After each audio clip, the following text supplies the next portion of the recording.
always sense some resistance from the atmosphere. Some of y'all looking at me right now want to argue with the text.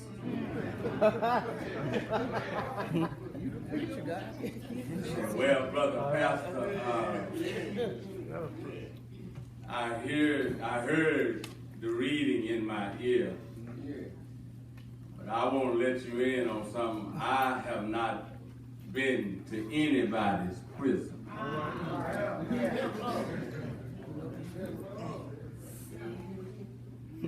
By charge or visit. All right. All right. In fact, I don't plan on going to anybody.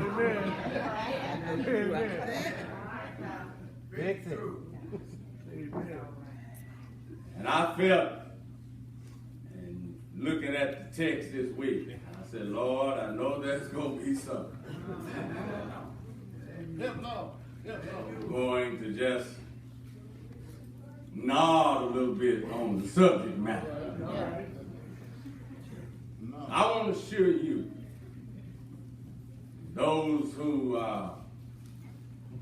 think that the text is unrelated to you, by the time the Lord finished with the meaning of the sermon, I want you to be able to leave here today and understand that incarceration is not all about location. All right. But in fact, incarceration is more about a spiritual condition. Come on. Come on. And when you really understand that it is the spiritual condition that moves you into a physical limited location. Until you can understand that, then you may not understand fully what it means to be liberated by God. Come on. Come on. I come to tell you this morning, when He liberates you, when He makes you free, you're free indeed. And I'm afraid this morning, my brothers and sisters, that too many in the church, that there are too many furloughed Christians. Come on. All right. All right. You just think you're liberated for 2 or 3 hours on Sunday. All right. Come on. All right. Lo and behold, as soon as your time is up, you go right back to your incarceration.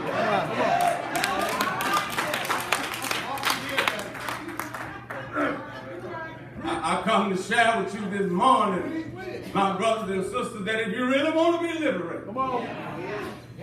you really want to be made free, not just set free. Come on.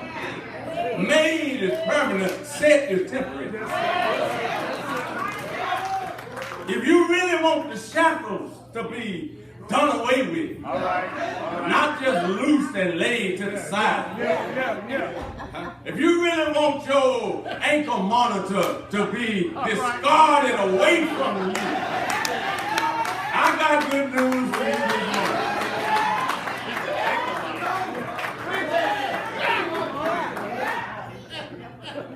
God wants me to share with us this morning how important it is that you prayerfully understand. All right. Nothing like having your soul liberated. Come on. I look at society today, it seems to me that they want to put a Band-Aid on a soul issue. Yeah. Come on. Can't put Band-Aids on soul issues. It don't last long. That's right. It don't fit. It doesn't have a remedy involved. Oh, when you know that when God moves in a situation, when he moves into a spiritual condition, he's moving in there to not only bring a remedy in time, he's looking to bring a remedy for eternity also. In other words, every time God moves, he's not just moving for a temporary location. God is moving for eternity. We have a purpose attached to us that's got eternity stamped upon it. Huh? Oh, yeah. And when you look at incarceration in that light, when you look at folk being bound in that light, when you look at those who love to lean upon the crutch of having somebody else take care of them. Come on. Then you know that there has to be a remedy for release and for liberation and moving forward in the things of God. Are y'all with me? I'm just trying to track my way on through the introduction here. What he's reminding us from the text, brothers and sisters, that irregardless of your desperation, your despair, and your ultimate destruction, there is a way out of your prison dilemma. There is a way out. If you want to be liberal, there is a way out. You just got to follow, amen, the Lord's formula for liberation. No water on top side of this earth can liberate you like God can. Did you hear me? No lawyer can stand in a courtroom and do what only the Lord can do. Amen. No prosecutor or no defense attorney can separate, amen, the soul from the body. Can separate mind from material. Listen, no litigation can move you and I to a point to where when we move from that area of incarceration, we're just not moving for our own luxury, but we're moving to tell somebody else that the God that we serve is able this moment to liberate a wretch like me. Are y'all praying with me? Oh yeah. And the good news is that when he does it, when God does it, he does it in a fashion and form that cannot be duplicated. Are y'all with me in here? Oh yeah, we got programs now. Amen, in different churches. They got programs. They got, amen, areas to where they can reintroduce the offender back into society and try to reform him and cause him to become a productive citizen in society. I'm not knocking that. That's good. That has its place. But I want you to know this morning, reformation is not regeneration.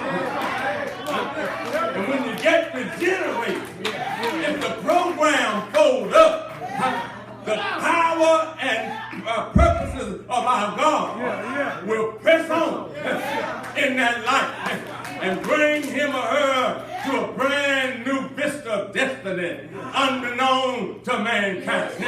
All I'm simply saying this morning, when God get a hold of you, oh, you know he got a hold of you. I learned a long time ago, can't nobody do you like the Lord. Amen. Can't nobody liberate you like God. Oh yeah, you just got a fluidness about you. You recognize that now I'm not bound by my past. Amen. Some of us are imprisoned by our past. Amen. The past is gone, but you keep going back picking some stuff up. And if you don't go back and pick some stuff up from your past, you go back and pick some people up from That's from the time, my brothers and sisters, when you got to let them sail on. You'll be all right. Just know who's working with you. Know who's standing with you. And you don't have to keep, amen, tainting your future because of your past. Let me tell you this morning, brothers and sisters, you got to learn how to let it go. Let it go. Let them go. Amen. Let him go. Let her go. Yeah. I don't need helping anybody. Amen. Let the material go. Let it go. Reverend, I can't live without him. You doing all right now? I can't make it without her. You doing all right to me? You just got to know who's really holding and sustaining you. Have I got a witness here? So as I move on in the message, the point and purpose of the text is to remind us this morning that liberation can come. And I tell you, when God brings it, he brings it in such a fashion that it is unmistakable. He leaves his evidence. Are y'all with me here? In other words, you can prove anything if you got enough evidence. And I wonder, am I looking at enough folk in here this morning, if a court of law called you to testify that you really trust Christ, is there enough evidence to convict you? Do you understand your name been changed? Huh? Oh yeah. In the physical locale, they give you a new name. They give you a name, plus then they erase your name, give you a number. Amen. But I tell you this morning, if you've been incarcerated in a physical locale, and if your name was 1-877-65839, I want you to know that Jesus Christ can erase all of that. If your uniform has been orange or striped, amen, or all white, amen, he can take care of all of that.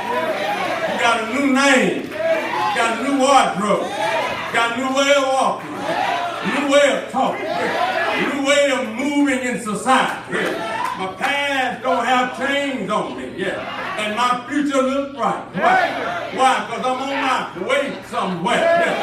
Now don't try to hold me to where I've been. I ain't going there no more. I'm on my way somewhere.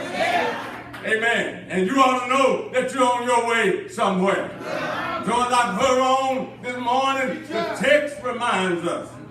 It reminds us that even in the atmosphere of the church the beginning of the second persecution. Come on. Amen. There they are, recognizing that the persecution is going to come because of who they stood for. Now somebody in here this morning, you're not receiving no persecution because you ain't standing for nothing. And let me tell you something, if you stand for the Lord, don't worry about it. You will get your dose of persecution. Amen. And now some of y'all will get a child's dose. You don't hear me this morning. And some of y'all will get an adult dose. The problem is you old enough, amen, to need an adult dose of persecution. But the Lord knows you can't handle it. Have I got a witness? So he reminds us in this New Testament narrative that they are going to receive. And you remember in your reading, the first 11 chapters of the book of Acts is concerned with the major character of Peter. When you get past chapter 11, the major character in the book of Acts is the Apostle Paul. You got that in your reading. I know you've been reading it. But he's reminding us here this morning that persecution would come. And in so, Peter took the position of being incarcerated in a physical location because of who he stood for. Now he was known for being impetuous. He was known for talking out of turn, but he couldn't talk his way out of prison.